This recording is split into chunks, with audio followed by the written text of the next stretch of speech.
It's that segment where we bring you some of the select stories that made the front pages of national newspapers this morning. We will speed through some of these stories so that we can have a bit more time with our analyst who is already seated to bring you perspective on the issues that made the front pages this morning. We'll start with the Daily Trust, as is tradition, and the major story here is still staying with what happened at the National Assembly.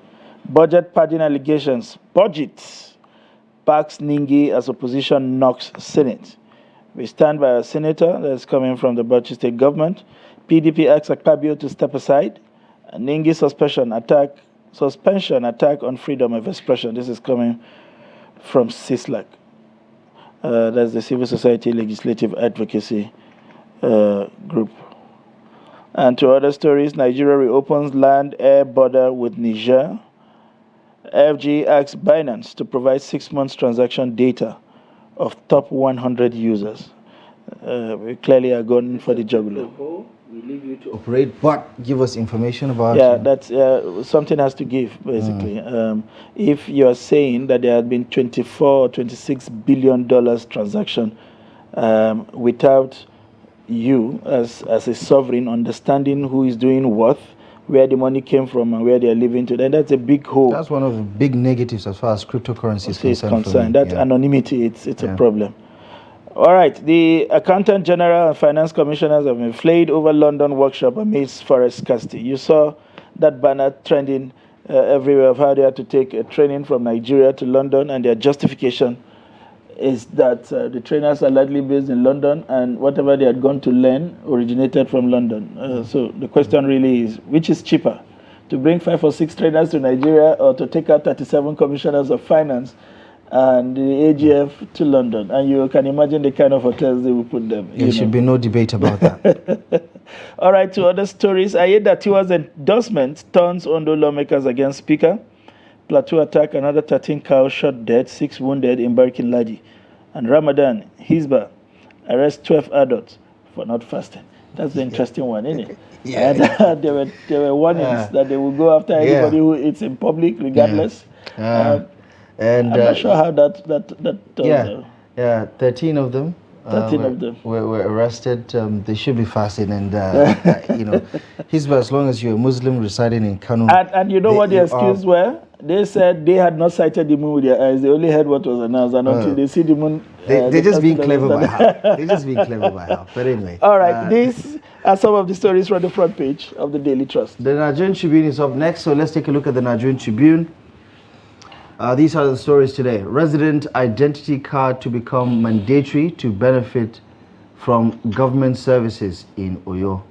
And 500,000 residents, including 60,000 Okada riders in government database so far. Tinubu orders reopening of land-air borders, lifts sanctions on Niger Republic. Is this not just restating the obvious? Because last month, ECOWAS did this, and as the chair of the heads of state and government, I think he's more or less following the decision of the group to do that. So it's just layers and layers of diplomatic administration. Food security. CBN awards 100 billion naira worth of fertilizer to Agric Ministry. Navy impounds boats smuggling petrol to Cameroon. Arrests 3 suspects. AFDB 6 end to loans tied to natural resources. And that is very interesting indeed. Aftermath of Ningi's outburst.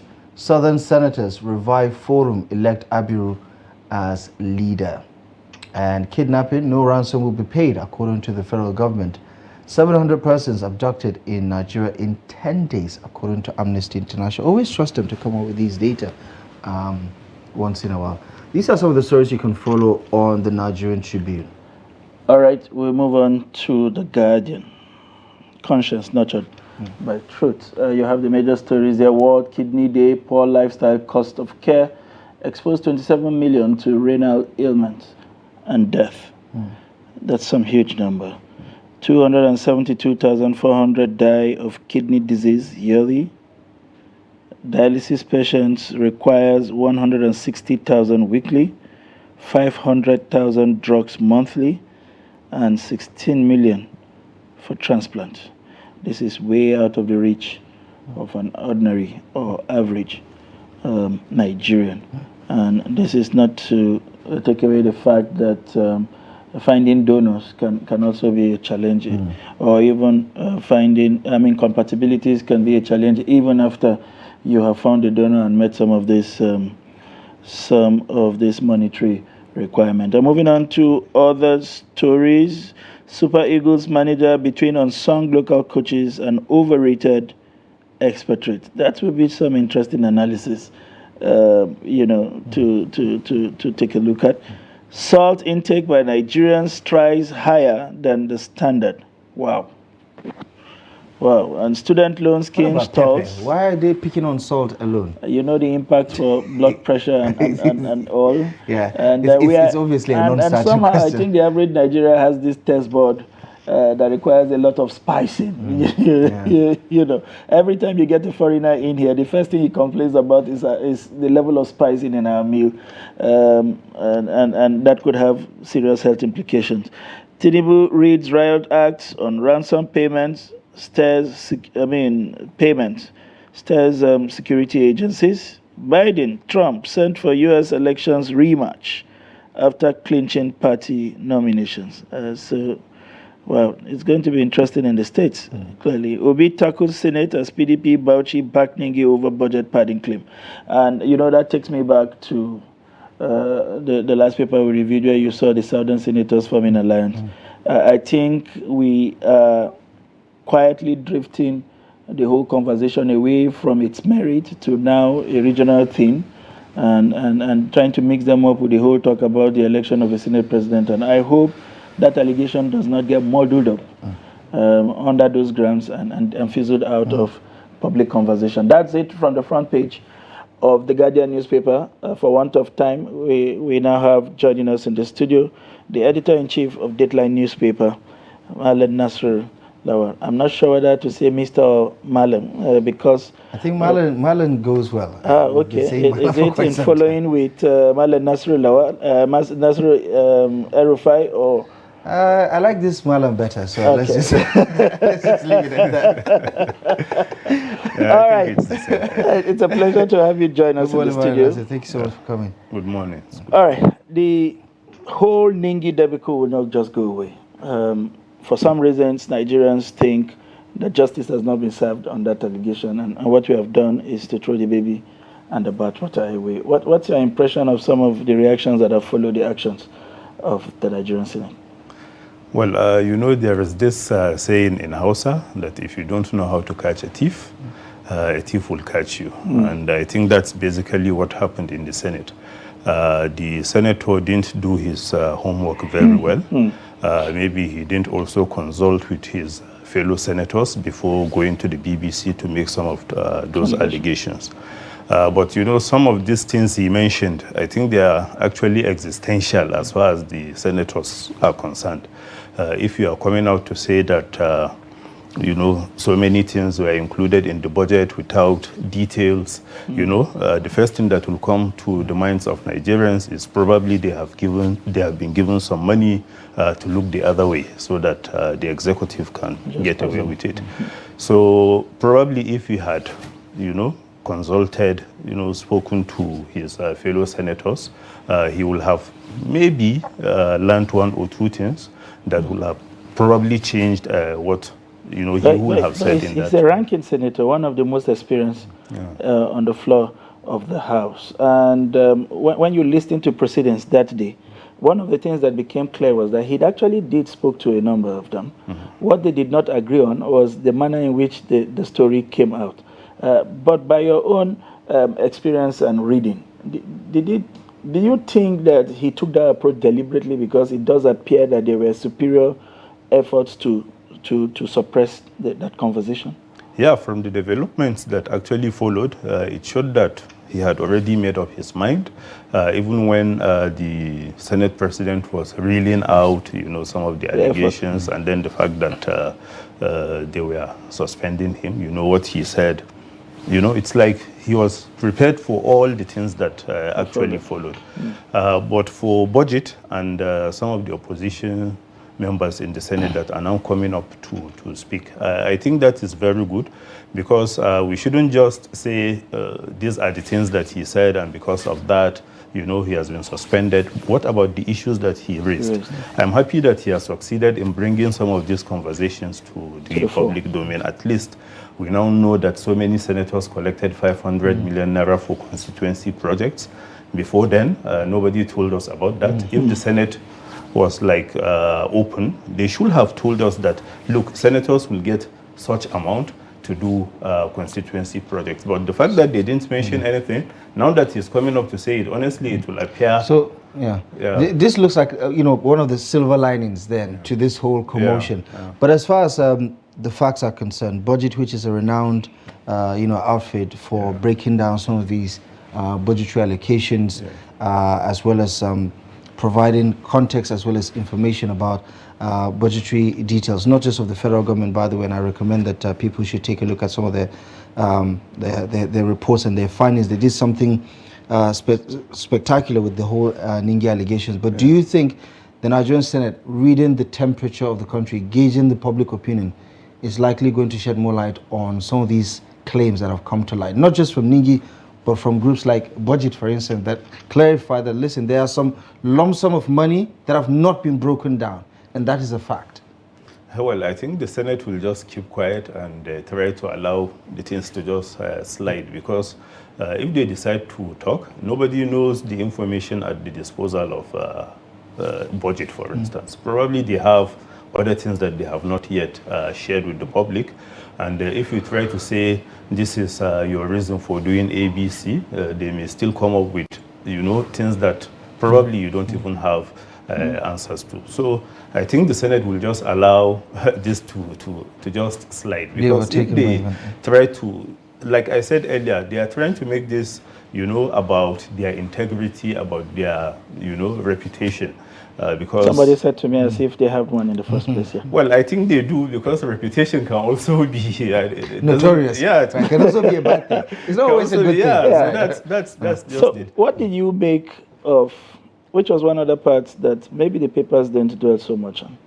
After that whole debacle, the next thing we saw was a visit to the president and some kind of show. And some persons have said those optics are in absolute bad taste. More like saying, we've got the president on our side, we are a team.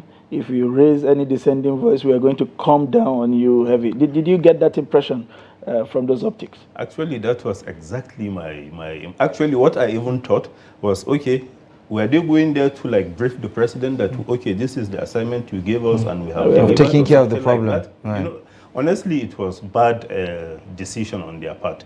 They should have allowed that thing to, like, maybe after some days or weeks, they cannot go to the president, because of course, as part of the same government, they will still have to meet the president from time to time. But on the very day that you decided on a matter of that significance, honestly, I don't think it was a wise decision. And you know, I guess it just reinforces the whole toga of rubber stamp, because that just is, you know, is important.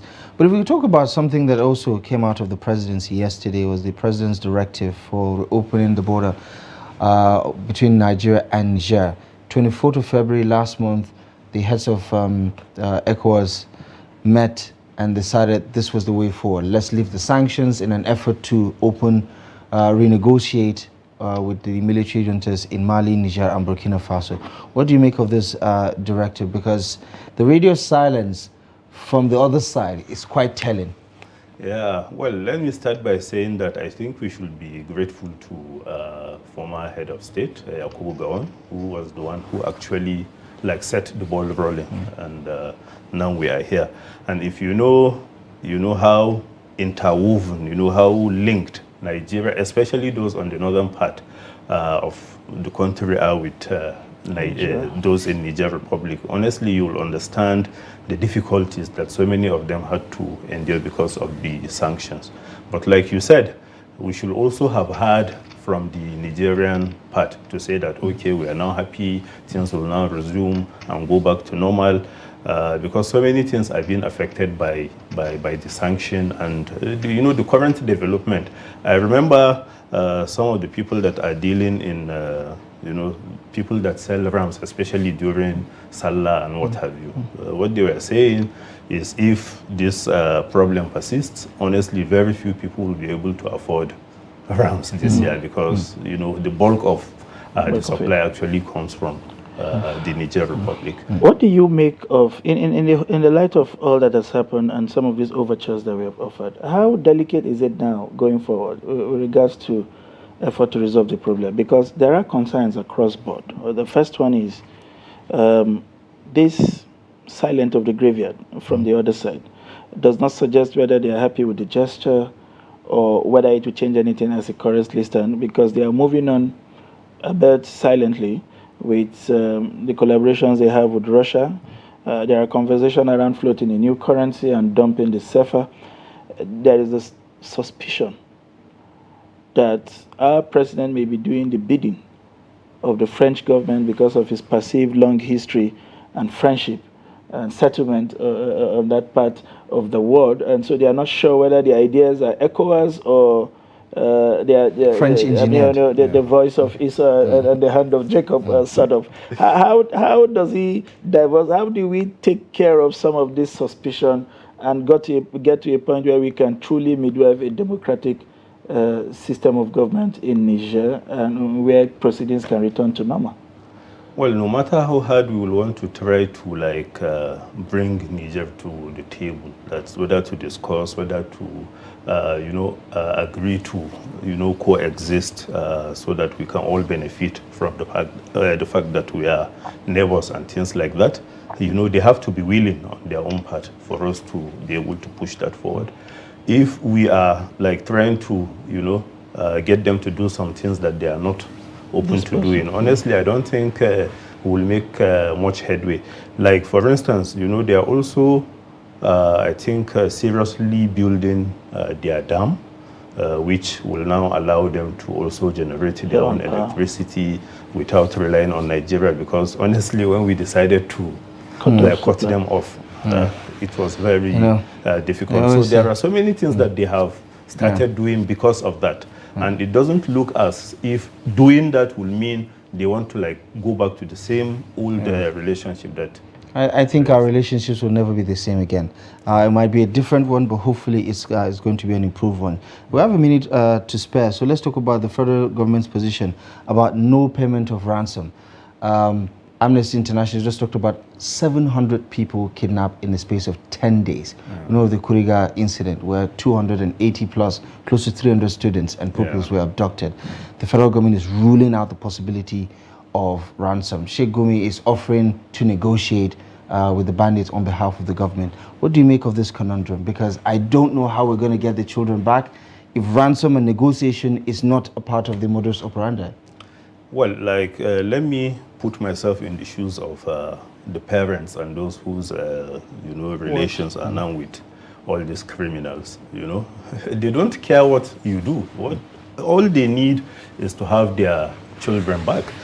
Whether you pay ransom, whether you use the military to free them, they don't care. They just want their kids back, because right now it's because of the lapses, the security lapses and what have you, that this thing actually happened. So whether you are paying ransom or you are not paying ransom, what is the fate of these kids and those that are currently in captivity of all these criminals? So if the government can, secure their freedom, whether they pay ransom or not, honestly, that's not what... How do you see this playing out?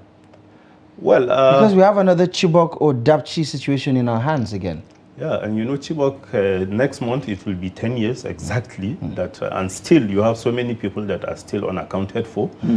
So honestly, I don't see the government, from experience, being able to achieve much without engaging these criminals, because most of the things that happened in the past, they had to actually talk to them before some of these children were released.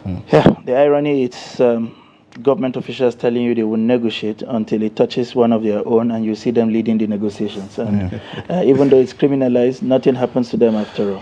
So it's a question of who can afford what and how. Thank you very much for finding time to stop by. This Ramadan, we know how difficult it is, especially for journalists who close very late. You want some extra hour of sleep. We deny you that completely and put you to the tax. quite early. I think that's a PE, what we call personal experience. Oh, yes. That's what they're sharing this morning. All right. Thank you so yes. much, Nasir. Thank you very Appreciate you for coming. All right, that's where we anchor this program for this morning. To our Christian brothers in Lent, we hope it has been a hitch-free one. We know how difficult it can be with the current heat waves. And to our Muslim brothers in the Ramadan, we hope that the prices will be fair to you this time and always. And we wish you all of the best. And prayers and supplications are with you. That's me and Abdul. Okay. Yeah. Okay, we see you again tomorrow with fresh package from Daybreak. But for now, it's goodbye. Good morning. Thank you so much for watching the program. Adeni Ajishafe will be joining you shortly at the top of the hour for 360 Sports. Stay tuned.